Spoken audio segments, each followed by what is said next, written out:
On Valentine's Day morning, at exactly 11:30 a.m., my husband Clayton walked into our family restaurant, carrying a bouquet of red roses, the expensive kind from Morrison's Florist downtown, and handed them directly to his secretary Gloria, right in front of me, and our lunch crowd of regular customers. With his arm around her waist, he announced loud enough for everyone to hear, "Gloria and I are getting married next month. Henrietta, you'll be receiving divorce papers this afternoon. And we've already put a deposit down on a house in Florida. We're leaving Millbrook forever." Before we jump back in, tell us where you're tuning in from, and if this story touches you, make sure you're subscribed, because tomorrow I've saved something extra special for you.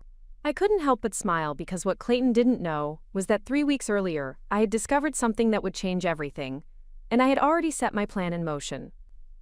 You see, Clayton and I had been married for 42 years, and for the last 15 of those years, we'd owned Thompson's family diner here in Millbrook. It was the kind of place where 3 generations of families came for Sunday breakfast, where the coffee was always fresh, and where everyone knew everyone's business, or so they thought. On this particular Valentine's Day, the diner was packed with our usual crowd. The Henderson family celebrating their daughter's acceptance to college, old Mr. Olsen reading his newspaper in the corner booth he'd claimed every morning for a decade, and the Cross family enjoying their weekly lunch date. Clayton had always been charming, the kind of man who remembered everyone's coffee order and asked about their grandchildren.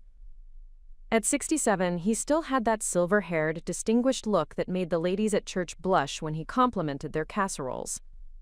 But what our customers didn't know, what I had discovered just 3 weeks ago, was that Clayton Thompson wasn't the man any of us thought he was. Gloria Hallows had been working as Clayton's secretary at his small accounting firm for about 8 months. She was 34, divorced with 2 young children, and when Clayton first hired her, I felt sorry for her. She seemed like a woman trying to rebuild her life after a difficult marriage.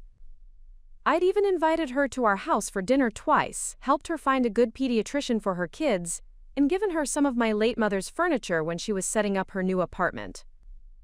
Looking at her now, standing in my restaurant wearing a diamond ring that looked suspiciously expensive for a secretary's salary, I realized how naive I'd been.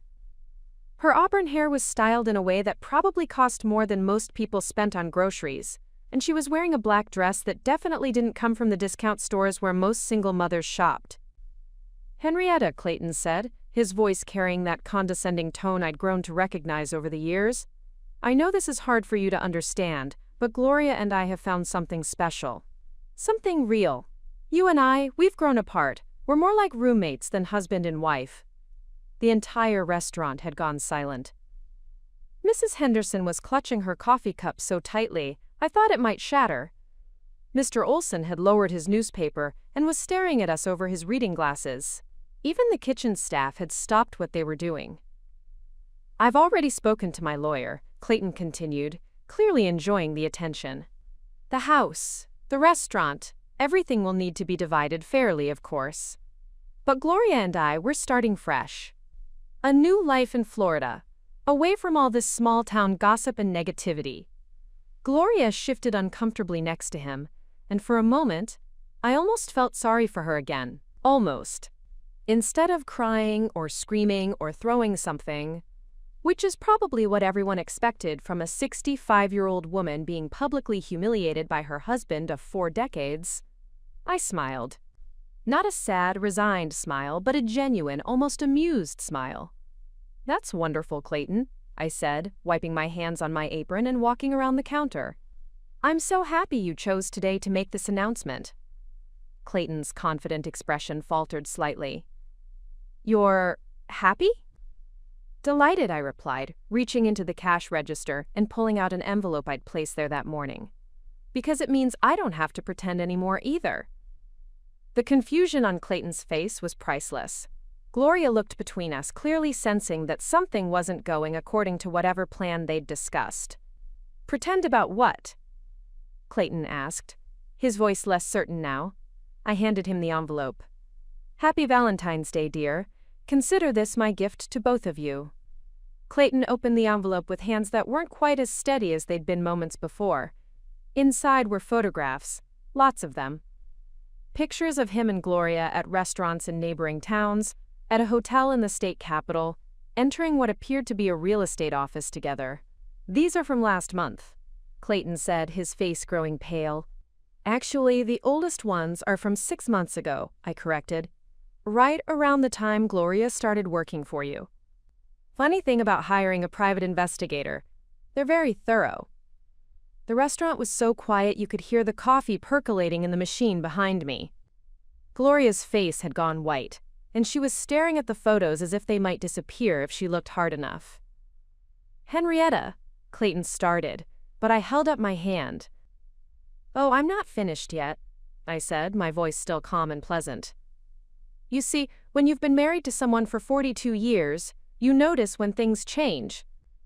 When they start working late 3 nights a week. When they suddenly become very interested in their appearance again. When they start getting text messages at all hours and claim they're from clients." I walked to the booth where I'd been sitting when they arrived and picked up a thick folder that had been lying on the table. But what really got my attention, Clayton, was when our joint savings account started having some very interesting activity.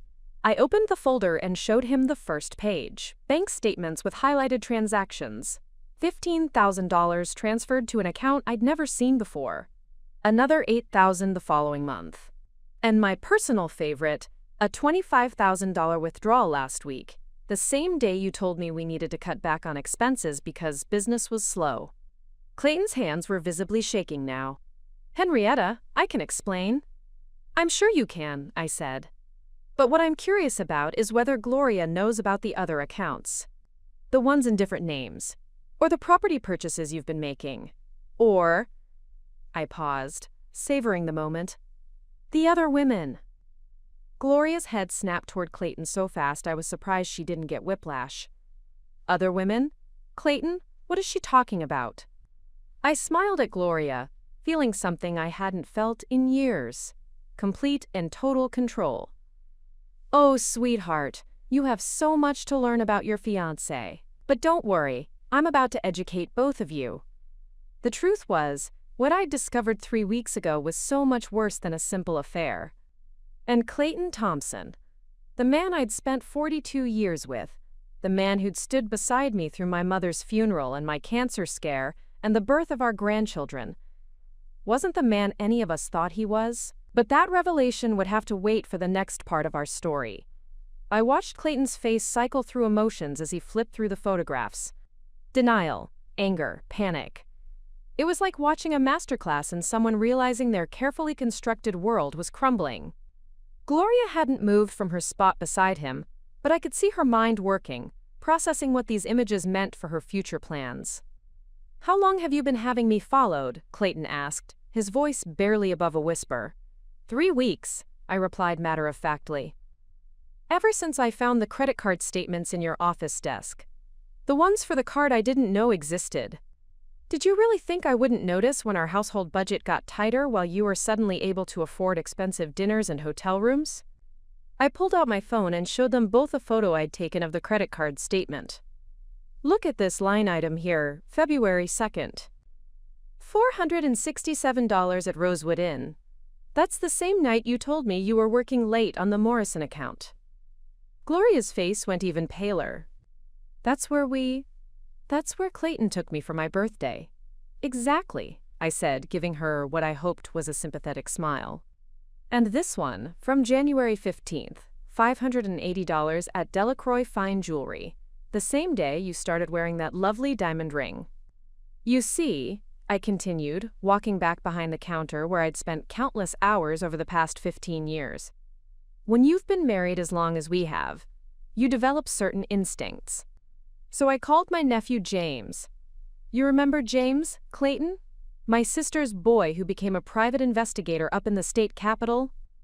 Clayton nodded slowly, clearly remembering the family barbecue where James had talked about his work. "Well, James was very interested in helping his favorite aunt figure out what was going on. And he's very good at his job," I gestured to the photographs Clayton was still holding.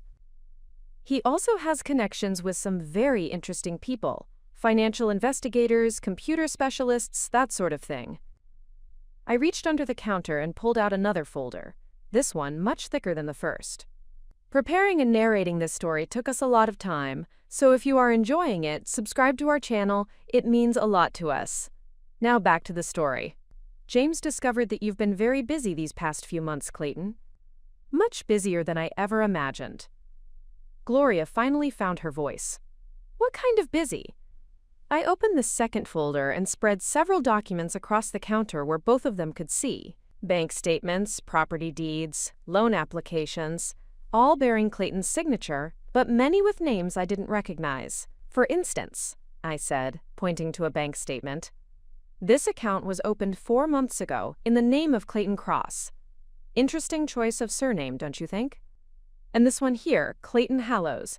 Taking your girlfriend's name was a nice touch. Gloria's mouth fell open. You used my name? Clayton, why would you use my name? It gets better, I assured her. This property deed shows that Clayton Cross purchased a house in Sunrise, Florida for $320,000. Cash purchase, no mortgage. Now, Gloria, did Clayton mention where the money for your new house was coming from? The silence in the restaurant was deafening. Even our regular customers had stopped pretending to eat their meals and were openly listening to our conversation. Mrs. Henderson's pie sat untouched in front of her, her fork suspended halfway to her mouth. He said he had savings, Gloria stammered. From his business. I laughed, but there was no humor in it. His business?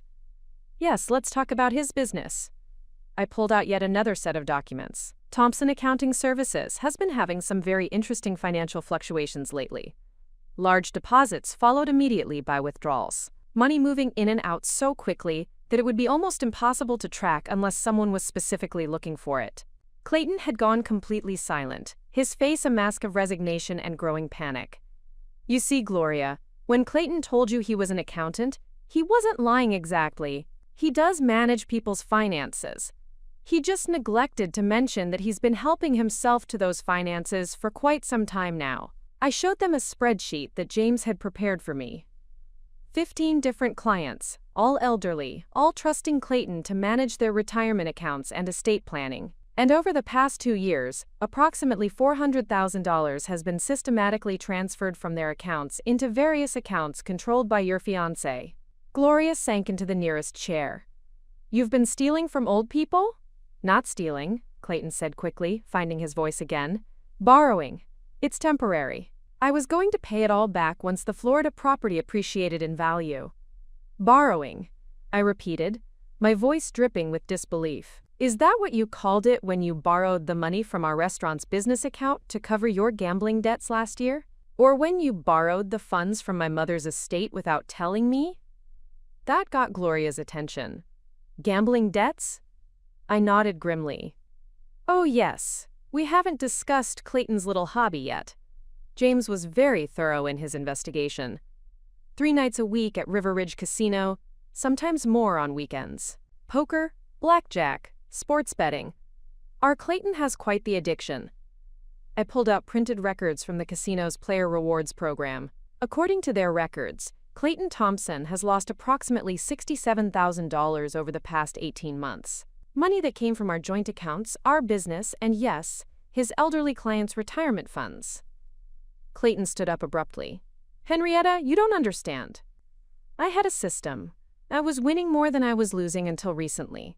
The Florida house was going to solve everything. The Florida house that you bought using stolen money, Gloria said, her voice hollow with realization. The Florida house that you were never going to live in, I corrected her gently. Gloria looked at me sharply. What do you mean? I reached into the folder one more time and pulled out a single sheet of paper. This is a copy of the deed to the property in Sunrise, Florida. Notice anything interesting about it? Gloria took the paper with shaking hands and read it carefully. The color drained completely from her face. It's only in Clayton's name. But he said we were buying it together. He said after we got married. After you got married, you'd be an accessory to his crimes, I finished for her. Gloria, sweetheart, you were never his escape plan. You were his fall guy. I looked directly at Clayton, who was now standing frozen behind Gloria's chair. Did you really think I was so naive, Clayton? 42 years of marriage. And you thought I wouldn't figure out that you were setting up your secretary to take the blame for your embezzlement when everything collapsed? The room was so quiet I could hear the grandfather clock in the corner ticking. Gloria was staring at the property deed as if it might suddenly change what was written on it. That's why you insisted on opening joint accounts with Gloria, isn't it? I continued. That's why you put some of the stolen money through accounts with her name on them. When the police started investigating, all the evidence would point to the young, desperate secretary who had access to client funds and motive to steal them. Clayton's silence was all the confirmation any of us needed. Gloria slowly stood up, the property deed falling from her hands to the floor, and I saw something in her eyes that I recognized, the look of a woman who had just realized that the man she loved had been planning to destroy her life. And we were just getting started. Gloria remained standing, her hands trembling as she stared at Clayton. The romantic Valentine's Day surprise he'd planned had turned into something she clearly never expected. I almost felt sorry for her. Almost. "How long?" she asked, her voice barely audible.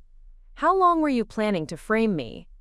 Clayton opened his mouth, but I answered before he could speak. "Since the day he hired you," I said, pulling out another document from my seemingly endless collection. "This is your original employment application, Gloria. Notice anything interesting about the questions Clayton asked during your interview?" She took the paper with shaking hands. "He asked about my financial situation, my debts from my divorce, whether I had family who could help me if I got into trouble. He was profiling you," I explained gently, "looking for someone vulnerable, someone who would be grateful for the job, and unlikely to ask too many questions, someone who, if things went wrong, would make a believable scapegoat." I walked around the counter to where she stood. "Tell me, Gloria, when did Clayton first suggest opening that joint account? The one for your house fund?" Her face crumpled. 3 months ago. He said it would help us save for our future together. He said it would show that we were serious about our relationship. And when did he start having you make deposits and withdrawals from that account? Right away. He said it was more convenient since I worked at the bank building. He'd give me cash or checks to deposit, and sometimes he'd ask me to withdraw money for business expenses. Clayton finally found his voice. "Henrietta, you're twisting everything. I love Gloria. This isn't some elaborate scheme, isn't it?" I interrupted, pulling out my phone and scrolling to a recorded conversation. "Because according to this recording from last Tuesday, you had a very different opinion of your beloved fiancé." I pressed play on the audio file, and Clayton's voice filled the restaurant. The sound quality was crystal clear. James had given me some very sophisticated equipment. "The secretary's perfect," Clayton's voice said through the phone speaker. "Young, desperate, and stupid enough to believe everything I tell her. She's already signing documents without reading them. When this all comes crashing down, she'll take the fall, and I'll be sipping rum drinks on a beach somewhere." A second voice, one I didn't recognize, laughed. "And the wife? The old bat will be devastated, but she'll survive. She's got the restaurant and her family has money. She'll be fine. Besides, after 42 years of marriage to her, I deserve a little happiness, don't I?" I stopped the recording. The silence in the restaurant was deafening. Gloria had gone completely white, and even our eavesdropping customers looked shocked. "That conversation," I said calmly, "was between Clayton and his gambling buddy, Oscar Cross. You remember Oscar, don't you, Clayton? Your partner in several of those fraudulent business ventures?" Clayton's face had gone from pale to green. "How did you?" "James is very good with surveillance equipment," I replied. "Turns out your office isn't as private as you thought." Gloria sat down heavily in the nearest chair, her hands covering her face. When she looked up, there were tears in her eyes, but also something else. Anger. "You bastard," she whispered. "I defended you. When my ex-husband said you seemed too good to be true, I told him he was just jealous. When my sister said something seemed off about our relationship, I stopped talking to her." She stood up abruptly, her voice growing stronger. "I trusted you completely. I let you handle my finances. I signed papers without reading them because I trusted you." "Gloria," Clayton started, stepping toward her, but she backed away. "Don't," she said firmly. "Don't you dare try to manipulate me anymore." She turned to me, and I saw a strength in her that hadn't been there an hour ago. "Mrs. Thompson, what can I do to help?" I smiled at her, the first genuine smile I'd given anyone in weeks. "Actually, Gloria, there's quite a lot you can do. But first, I think you should know exactly how much trouble you're in legally." I pulled out another folder. I'd come well prepared for this conversation. "These are photocopies of the documents you've signed over the past few months, Gloria. Withdrawal slips, transfer authorizations, even a property management agreement." Her face went pale again as she recognized her own signature on document after document. "According to these papers, you've been actively participating in the embezzlement of over $400,000 from Clayton's elderly clients. You've also been involved in money laundering through multiple bank accounts." "But I didn't know," she protested. "He told me these were legitimate business transactions." "I know you didn't know," I said gently. "But the law doesn't care about your intentions. It only cares about your actions. And your actions, according to these documents, make you an accessory to multiple felonies." Clayton had been listening to this exchange with growing panic. "Henrietta, you can't seriously be thinking of involving the police. Think about the scandal. Think about the restaurant's reputation." I looked at him with the contempt I'd been hiding for weeks. "Oh, Clayton, I stopped caring about protecting you the moment I realized what you'd been doing to innocent people." I opened yet another folder and spread photographs across the table. "These are some of Clayton's victims, Gloria. The people whose money he stole to fund your romance." The photographs showed elderly faces, kind, trusting people who looked like anyone's grandparents. "This is Esther Hallows. No relation to you, just a coincidence. She's 83 years old, and Clayton was managing her late husband's pension fund. She trusted him completely because he'd been handling their finances for 15 years. I pointed to another photo. "This is Samuel Cross. 91 years old, World War II veteran. Clayton convinced him to move his entire life savings into a, quote, high-yield investment account that actually led directly to Clayton's gambling fund." Gloria was staring at the photos with horror. "These people, they look like my grandparents." "Esther now can't afford her heart medication," I continued relentlessly. "Samuel had to sell his house and move in with his daughter because his savings are gone. And there are 13 others, all elderly, all trusting, all now facing financial ruin because of your fiancé's greed." I looked directly at Clayton. "How does it feel, knowing that Samuel Cross might lose his house because you needed money to impress your girlfriend?" Clayton finally exploded. "You don't understand the pressure I've been under. The restaurant barely makes money, our savings are gone, and I'm 67 years old. What was I supposed to do? Work until I die?" "You were supposed to be honest with me," I said quietly. "You were supposed to trust that we could face our problems together, like we'd done for 42 years. "Easy for you to say," he shot back. "Your family has money. You've never had to worry about ending up poor and forgotten." "My family's money?" I started laughing, and the sound was sharp enough to cut glass. "Oh, Clayton, that's rich, especially considering what you did to my family's money." Both Clayton and Gloria stared at me. "You see," I continued, "when James was investigating Clayton's financial activities, he discovered something very interesting. Clayton didn't just steal from his clients. He also managed to gain access to my mother's trust fund, the one that was supposed to provide for my care in my old age." I pulled out a final document, $150,000, transferred to an account controlled by Clayton, supposedly for estate taxes that didn't actually exist. Gloria gasped. "He stole from your family too?" "He's been stealing from everyone," I said. "Clients, family, business partners, even the restaurant's employee pension fund, money that belongs to the people who've worked for us for years." Clayton's mask had completely slipped now. Gone was the charming, distinguished gentleman. What remained was a desperate, cornered man who'd been systematically destroying lives to fund his addiction and his fantasy of escape.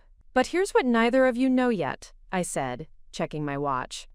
"In about 30 minutes, this conversation is going to become very interesting. Because I didn't just hire James to investigate Clayton's crimes, I hired him to make sure justice would be served. I looked directly at Gloria. That's why I need to know right now, dear. Are you going to help me make things right? Or are you going to go down with him? Gloria didn't hesitate. I'll help, she said firmly, her voice stronger than I'd heard it all day. Tell me what you need me to do. Clayton stepped toward her, his face desperate. Gloria, you can't trust her. She's trying to manipulate you just like you think I was. We can still leave together. We can figure this out. Gloria turned to face him, and I saw something in her expression that reminded me of myself at her age. The moment when a woman realizes she's stronger than she thought. Figure it out, she repeated. Like you figured out how to steal from 91-year-old war veterans? Like you figured out how to frame me for your crimes? She pulled the diamond ring off her finger and set it on the table between us. This ring was bought with stolen money, wasn't it? Money from people like Esther and Samuel. Clayton's silence was answer enough. I won't be part of this anymore, Gloria said, turning back to me. What do you need me to do, Mrs. Thompson? I smiled at her with genuine warmth. First, I need you to understand that Clayton's crimes go much deeper than what I've already shown you. James discovered that Clayton isn't working alone. I pulled out my phone and showed them both a series of photographs taken with a telephoto lens. They showed Clayton meeting with several other men in various locations, parking garages, restaurants, even what appeared to be a law office. These meetings have been happening for over a year, I explained.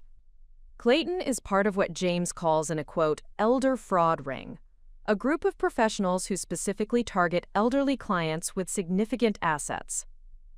Gloria's face went pale. Other people are involved? A lawyer named Olsen who helps create fraudulent documents and fake investment accounts. An insurance agent who identifies wealthy elderly clients. Even a banker who helps move money through multiple accounts to make it harder to trace. I showed them a detailed chart that James had prepared. They've stolen over $2 million from elderly clients across 3 counties. Clayton was just one piece of a much larger operation. Clayton had gone completely silent, slumped in his chair like a deflated balloon. But here's the really interesting part, I continued. According to James's investigation, Clayton was supposed to disappear to Florida not with you, Gloria, but with the other members of the ring. They were planning to abandon their current identities and start over somewhere that doesn't have extradition treaties with the United States. Extradition treaties? Gloria asked, confused. Costa Rica, I replied. Not Florida. The house in Sunrise was just a temporary stop. The real plan was to move to Costa Rica within 6 months, where they could live comfortably on their stolen millions, without fear of being arrested. I showed them flight itineraries that James had uncovered. 5 tickets to San Jose, Costa Rica, booked for next month. Clayton Thompson, Samson Olsen, Oscar Cross, and 2 names I didn't recognize, until I realized they were new identities that had been created for other members of the group. 5 tickets, Gloria said slowly. But what about me? There was never a ticket for you, I said gently. You were always meant to be left behind to face the consequences. In fact, there's evidence that they were planning to frame you not just for Clayton's crimes, but for the entire operation. I pulled out copies of forged documents. These are fake power of attorney papers with your signature, or rather, a very good forgery of your signature. If their plan had worked, it would have looked like you were the mastermind behind the entire fraud ring. Clayton finally spoke, his voice hoarse with desperation. Henrietta, you have to understand. I got in too deep. These people, they're dangerous. I couldn't get out. Dangerous? I laughed bitterly. Clayton, you approached them. James has recordings of your initial contact with Samson Olsen. You weren't coerced into this. You initiated it. I played another audio file on my phone. Clayton's voice, clear and enthusiastic, discussing potential targets among his elderly clients. I've got at least 12 people who trust me completely, his recorded voice said. Most of them are widows with substantial assets and no family nearby to ask questions. We could take them for everything they have. Gloria covered her mouth in horror. You sound excited about it. You sound like you're enjoying the idea of hurting these people. Because he was, I said. This wasn't desperation, Gloria. This was greed, pure and simple. Clayton saw an opportunity to steal from vulnerable people, and he took it enthusiastically. But it gets worse, I continued. Clayton wasn't just using his accounting business for the fraud. He was using our restaurant, too. Both Gloria and Clayton stared at me. Several of the victims are regular customers here, I explained. People who trusted Clayton because they'd known him for years, because they'd eaten at our table and celebrated holidays with us. He used the relationships we'd built together as a couple to gain their trust, then betrayed that trust in the worst possible way. Because they'd known him for years, because they'd eaten at our table and celebrated holidays with us. He used the relationship as a couple to gain their trust, that trust in the worst possible way. Because they'd known him for years, because they'd eaten at our table and celebrated. He used the relationship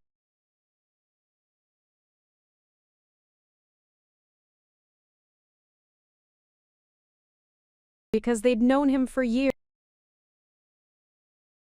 eaten at our table and celebrated. He used the relationship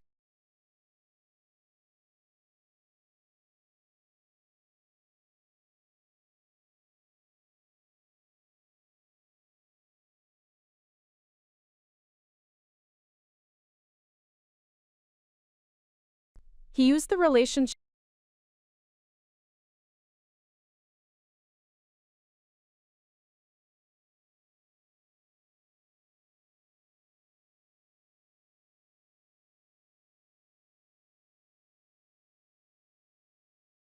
He used the relationship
Up next, you've got two more standout stories right on your screen. If this one hit the mark, you won't want to pass these up. Just click and check them out. And don't forget to subscribe and turn on the notification bell so you don't miss any upload from us.